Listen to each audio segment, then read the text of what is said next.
Hello दोस्तों, स्वागत है आप लोगों का अपने यूट्यूब परिवार अरुण अकेडमी में। आज की क्लास में हम लोग पढ़ेंगे जीन पियाजे का संज्ञानात्मक विकास का सिद्धांत। बहुत ही शानदार जानदार तरीके से एकदम आसान शब्दों में पढ़ेंगे और वो भी कम समय में। देखिए, संज्ञानात्मक विकास का सिद्धांत प्रतिपादक जीन पियाजे हैं। संज्ञानात्मक विकास का सिद्धांत का प्रतिपादन किसने किए? तो जीन पियाजे ने। कहाँ के हैं? स्विट्जरलैंड के मनोवैज्ञानिक हैं। संज्ञानात्मक विकास की 4 अवस्थाएं होती हैं। कौन कौन होती हैं देख लेते हैं और फिर एक एक करके बहुत ही शानदार जानदार तरीके से हम लोग करेंगे। देखिए, पहली अवस्था है संज्ञानात्मक विकास की इंद्रिय जनित गामक अवस्था, जिसे सेंसरी मोटर स्टेज कहते हैं। जन्म से 2 वर्ष होती है, यानी कि 0 से 2 वर्ष। पूर्व संक्रियात्मक अवस्था, जिसे प्री ऑपरेशनल स्टेज कहते हैं, 2 से 7 वर्ष होता है। मूर्त संक्रियात्मक अवस्था, कॉन्क्रीट ऑपरेशनल स्टेज कहते हैं, जो 7 से 11 वर्ष होती है। औपचारिक संक्रियात्मक अवस्था, जिसे फॉर्मल ऑपरेशन स्टेज कहते हैं, 11 से 15 वर्ष होती है। एक एक करके दोस्तों बहुत ही शानदार जानदार तरीके से पढ़ेंगे। देखिए, इंद्रिय जनित गामक अवस्था जन्म से 2 वर्ष होती है। इंद्रियां कितनी होती हैं? तो इंद्रियां 5 होती हैं। कौन कौन होती हैं? आँख, नाक, कान, मुंह और त्वचा। और गामक, गामक जो शरीरों के द्वारा यानी कि शारीरिक गतिविधि हो वही गामक कहलाती है। तो इंद्रियों पर आधारित क्रियाएं करते हैं बालक और शारीरिक क्रियाओं द्वारा सीखता है। हाथ, नाक, पैर, आँख चला, जो भी शारीरिक एक्टिविटी करता है तो इस किस में करता है? तो इंद्रिय जनित गामक अवस्था में।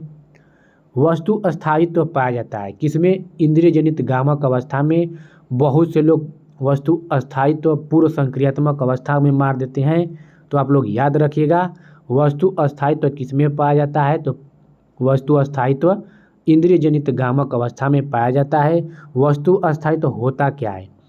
जिस बालक के मस्तिष्क पर चित्र अंकित पटल पड़ जाए वही वस्तु स्थायित्व कहलाता है। जैसे कि मान लीजिए कोई 2 साल का बालक है और उसकी मम्मी या पिताजी क्या करते हैं? चाबी कहीं रखते हैं तो ढूंढने के लिए बोला जाता है, तो वो क्या करता है? वही स्थान जाकर उस जगह से वो चाबी लेकर आता है, यानी कि उसके मस्तिष्क पर वो चित्र अंकित हो गया है, तो वही वस्तु स्थायित्व पाया जाता है। तो किसमें पाया जाता है? इंद्रिय जनित गामक अवस्था में।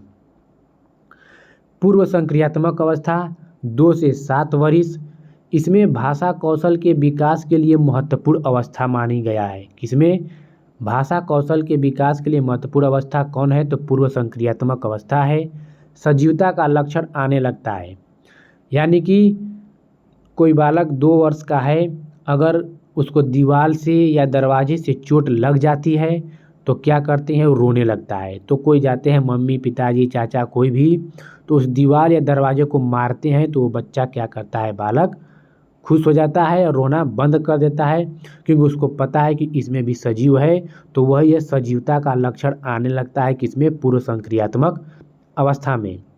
सही अनुपात का अंतर नहीं कर पाता है किसमें? पूर्व संक्रियात्मक अवस्था में सही अनुपात का अंतर नहीं कर पाता है। कोई 5 किलोग्राम का बटखरा है और 1 किलोग्राम की रुई है, तो क्या करता है कि वो 1 किलोग्राम रुई को ढेर समझकर इसी को ज़्यादा मानता है। तो सही अनुपात का अंतर इसमें नहीं कर पाता है किसमें? पूर्व संक्रियात्मक अवस्था में।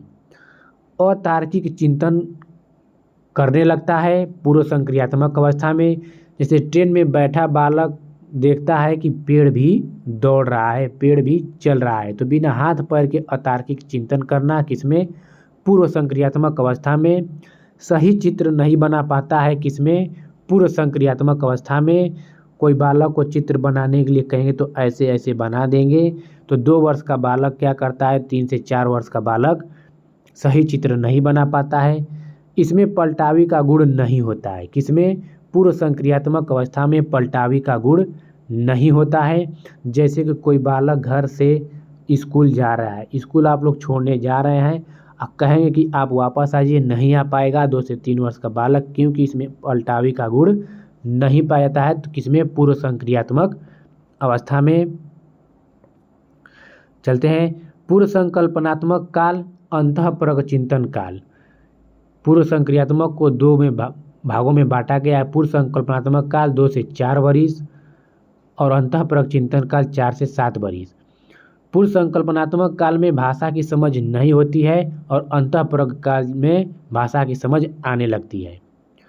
मूर्त संक्रियात्मक अवस्था 7 से 11 वर्ष होती है।